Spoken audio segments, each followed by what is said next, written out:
guys, today I'm going to be doing a review for this Pro Controller for the Nintendo Switch, which isn't the official regular one.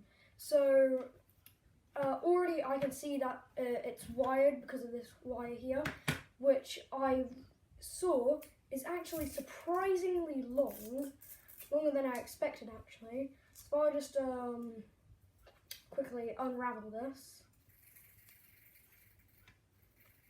My gerbils are being annoying. It's like, so this is how long it is. It just keeps going. It's really long actually, so even though it's kind of annoying that it's wired, it shouldn't get in the way because it's really long. The only where I would say if it was like annoying is if your Nintendo Switch is really far away, but in my room the Switch is actually quite close, so I shouldn't experience any difficulties while playing. And I'm going to be doing a review on this controller, and let's get upstairs to actually test it out. So we did have a bit of trouble setting the controller up. However, if you get this controller for yourself, make sure that this is firmly pushed in, which is what I did, because it was just sticking out a bit more than it should have, and it should, like, so it was sticking like that when it should be sticking like fully, and push it in quite a bit, and then that's how it will work. So yeah, that's, and if I had to pick a few issues that this controller has, the two big things is that it doesn't have motion controls of any kind.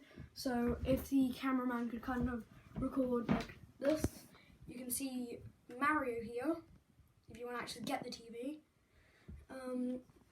If I shake the controller, nothing's actually happening. He's not throwing Cappy, nothing is actually happening. I said this in the intro, but the wire is pretty long, so I'm not experiencing any issues. Also, there's no HD rumble, which means if you need to like feel around, that isn't really a good thing. I realised my finger slips off of these easier than the actual Pro Controller. It slips off easier because if I hold upwards on this one, it just kind of grips my thumb a bit better. And yeah, and also I feel like the buttons are a bit more mushy than the actual controller, the other one. Also, I forgot to mention that they removed the LED lights, so you don't know what player you are, which is a weird thing to remove. However, it isn't too big of an issue. But anyway, back to the video. However, if you really need a Pro Controller, but you don't have enough money to get the proper one like this one here, then this is a good alternative, and there are other colours, but the reason I got the Zelda one is just because it's the cheapest one. I'm not sure if the other ones have the same issue, but yeah, that's kind of what this is about. But it connects up pretty well. It does respond. I can't see any other issues. Like I said, if you need a Pro Controller but just don't have the money for it, this is a good alternative. And yeah, I think it's an okay controller.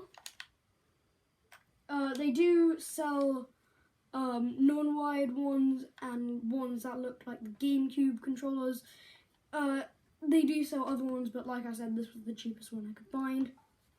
Works pretty well, and it has all the buttons that you might need, like the home button and the capture button, like I'm taking screenshots right now.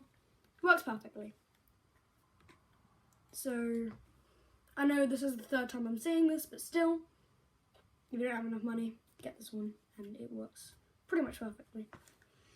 So I'm going to get back to playing Mario Odyssey now. So my final review is that this is a cheaper version of the Pro Controller. It just kind of feels a bit lighter as well, but a normal Pro Controller is about like 50 quid, a lot of money. We got this one for like 15 to 20 quid. That's in UK pounds, by the way, in case there are any Americans or outside states watching. They both work perfectly fine. If your Nintendo Switch is quite far away, like a couple feet away, then obviously this might not be the controller for you. There's like something on me, like a spider. That was weird. But all in all, like, let's say out of 10, like, this Pro Controller is a 10. This would probably be about a 7. Good alternative if you don't have the money for an actual Pro Controller. They both work perfectly fine. They're not, it's not missing any buttons or anything. You don't have to worry about that. I did say this in the previous scene, but the two big things are it doesn't have HD rumble or motion controls. So if there are any like motion control or HD rumble games, like centered games like 1-2 Switch or whatever, I mean you can't play that with a Pro Controller, but you know what I mean, then obviously this won't really work with it. However, it's still a pretty good way. The link to get the Pro Controller, if you actually want it yourself, will be in the link. Will be a link in the description. And also, I'm not sure whether it will get the infamous Joy-Con drift. Maybe, and like I've seen, it probably takes about a year for one to drift, like a Pro Controller or Joy-Con. So if I actually remember, maybe in a year time I'll do an update video. Well, see you guys next time. Don't forget to like, subscribe, and favourite.